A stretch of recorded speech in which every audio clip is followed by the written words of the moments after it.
Don't let me go, I'm thinking of. I guess after kind of deciding that I wanted to plant my feet here in Western Maryland, that, you know, this whole property kind of came up and decided that we have this land and let's do something with it. We figured, like, hey, we want to start a garden, or hey, I want to build a hut to live in, or, you know, I want to learn how to brain tan skins and or make root beer, you know, all these things. It's like, well, let's try it. God gave me legs, so 9 out of 10 of them are egg layers, but we do have one that we will actually be eating the chickens. My great-grandfather, I think, built this barn, but then this outside part for them to run around and eat and stuff, we built this over the past like 2 or 3 months. Well, essentially what I'm doing here is trying to build a modified Native American style wiki-up that eventually, well, I say eventually, hopefully in the next couple of weeks I can move into. It's going to be covered in grass, the long grass from this field here. As lame as it sounds, I've read a couple of books on the subject, but mainly I'm just trying to go with my intuition and build it how it feels right.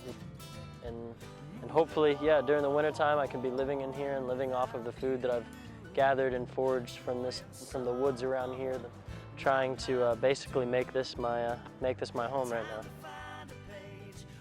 Let's open her up and get on in here.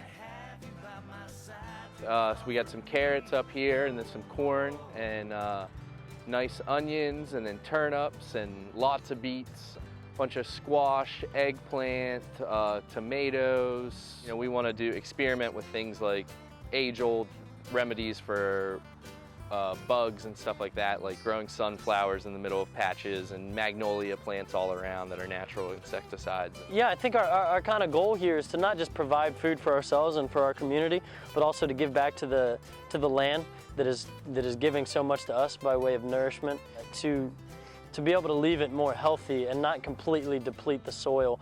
Nothing else touches it except for water and our hands.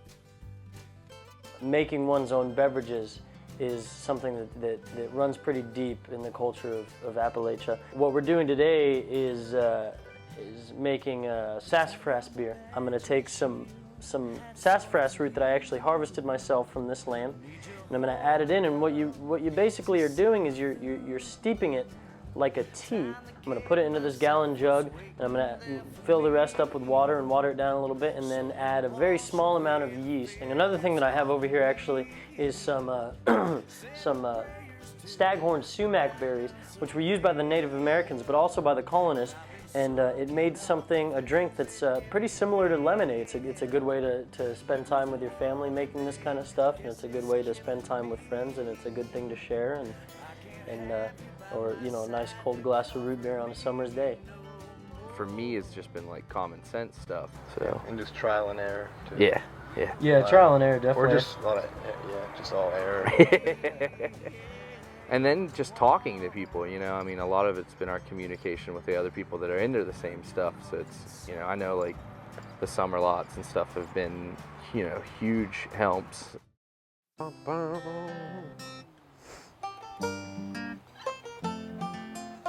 Here we go, there's something interesting over here. Yeah, we'll get there.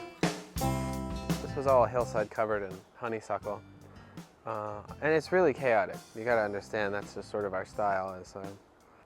And you never really know what's gonna happen. We planted 4 plants down here last year in this section here that were just tiny little guys, and now they're massive. This is a valerian. It's used a lot for insomnia, it's used a lot for anxiety. People associate valerian with a really pungent, sort of disgusting odor. The flower, on the other hand, I think is actually quite pleasant.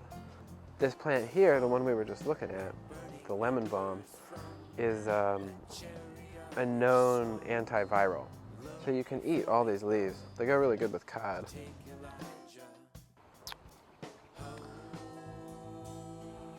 I don't really know when I got interested. My mom used to try to garden.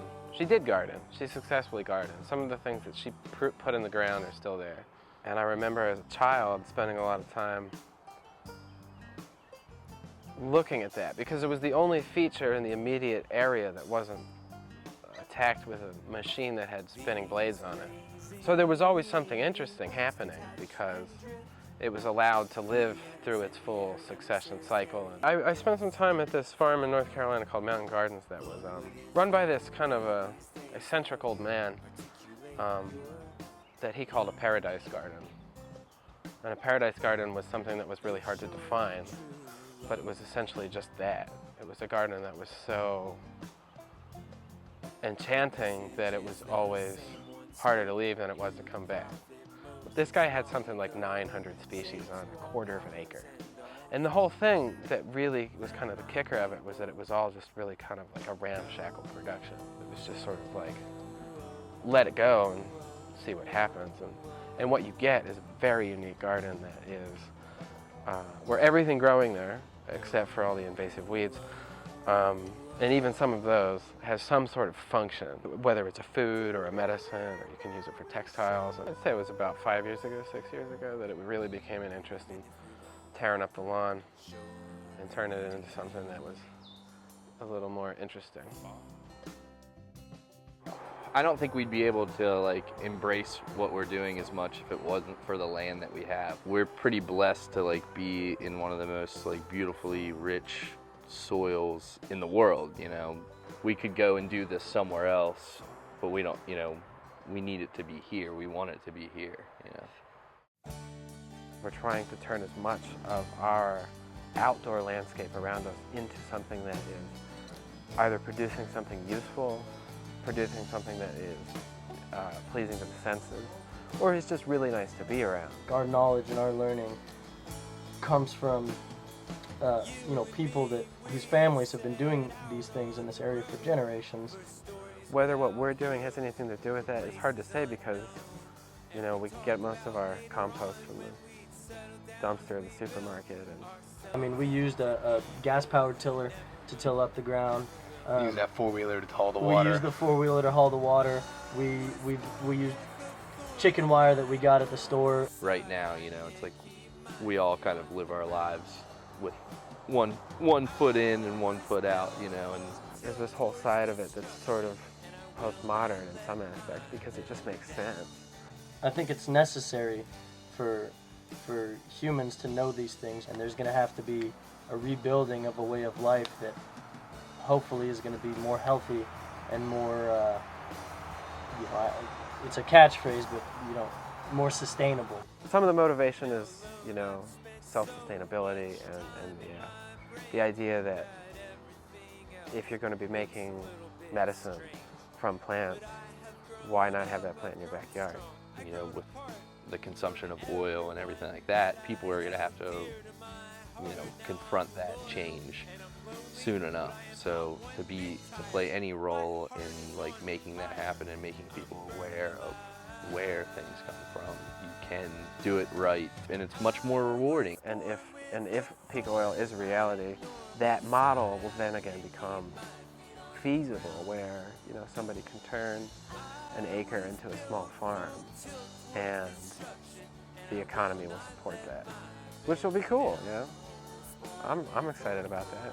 Making an attempt to live in a closer relationship with the land, the creation all around us that man was meant to be an intimate part of.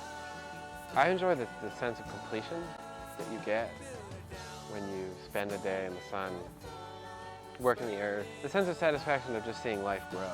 Everything that I'm doing or we're doing here, I just feel is one step more towards being truly alive or really free.